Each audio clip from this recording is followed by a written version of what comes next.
Good afternoon, ladies and gentlemen. My name is Elizabeth Hill. I currently work as an LPN at Brookside Nursing Home.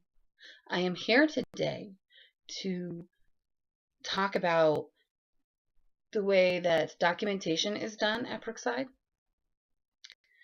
I'm here to talk about medication errors, identification errors,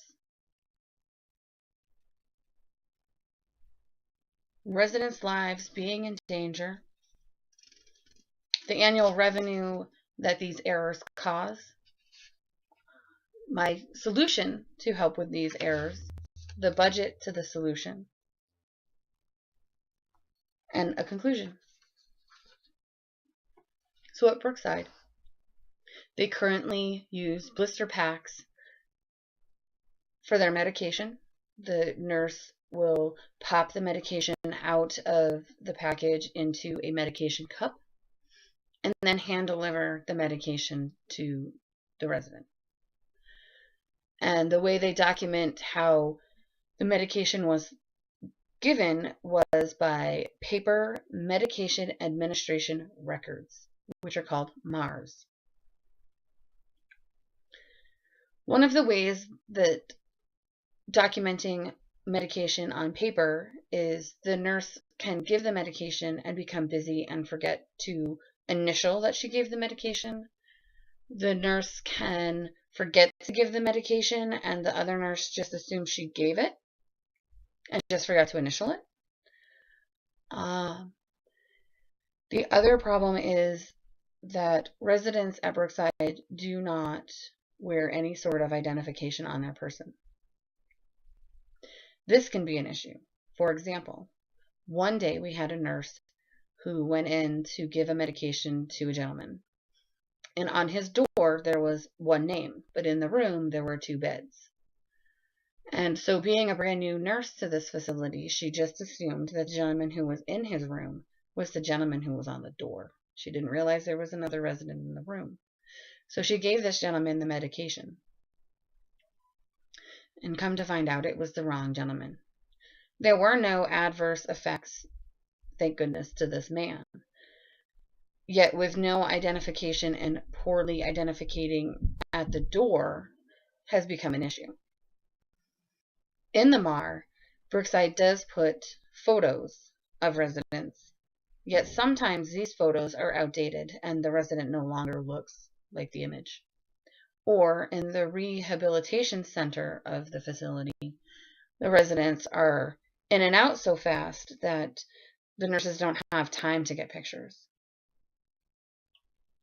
So with these 2 errors, medication and identification, they can be life-threatening. Some research that I have found states identification errors. The medical field is increasingly recognizing that potential misidentification is a common, potentially deadly, and largely preventable error. Medication errors. Administration of medication causes 1/3 of preventable drug events. Over 770,000 people are injured or die each year in hospitals from adverse drug events. National hospital expenses to treat patients who suffer adverse drug events during hospitalizations are estimated at $1.56 and $5.6 billion annually.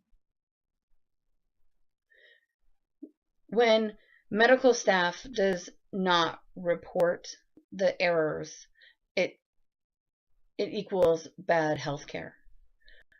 The reason why errors are to be reported is so that facilities can find out how to prevent the error. If they don't know the error is occurring, how can the facility prevent errors?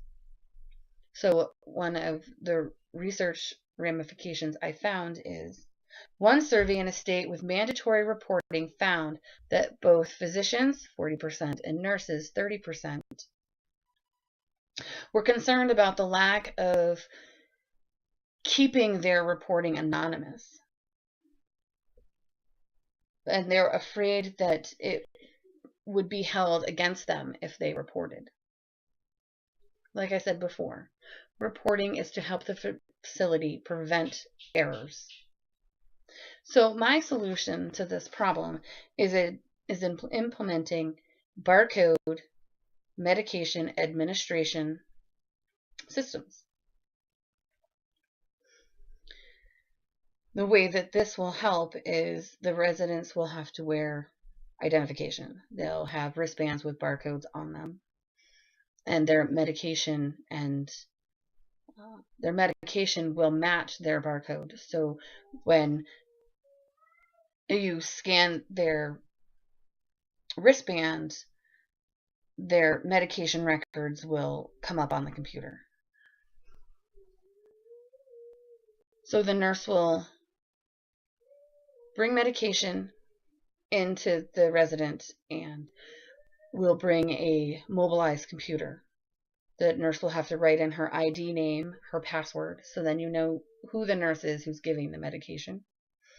The nurse will then scan the resident's wristband, and that will pop up the resident on the computer, and that will give all of their records. It'll show their medications they're supposed to take. It will let the nurse be able to document on them on the computer and let other healthcare members be able to view these things easily. So if the nurse is going to give a medication, she's already got up the resident's information. So then she just needs to scan the medication, and the medications will pop up. And if the systems use the 5 rights of medication administration, which are the right patient, the right medication, the right dose, the right route, and the right time. And if the nurse is not using these 5 rights, the system will automatically pop up a box that the nurse has to read and click OK to get the box to go away.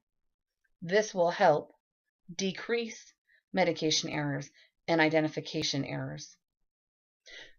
This in turn will keep our residents more safe, and it will decrease our annual cost, because with these errors being prevented, there will be no extra costs.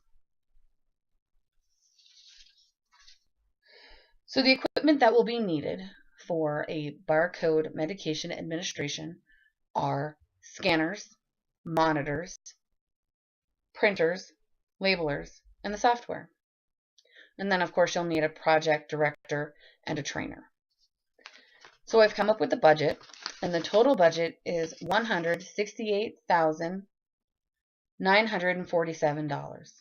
This includes the cost of the scanners, which is $5,341.20. The monitors are $39,300. The printers are $2,844.30. The labelers are $330. The software is $4,531.50. And the cost of a project director for approximately 14 months is $75,000. The trainer for approximately 12 months will be $41,600. And that is where I get the total budget of $168,947.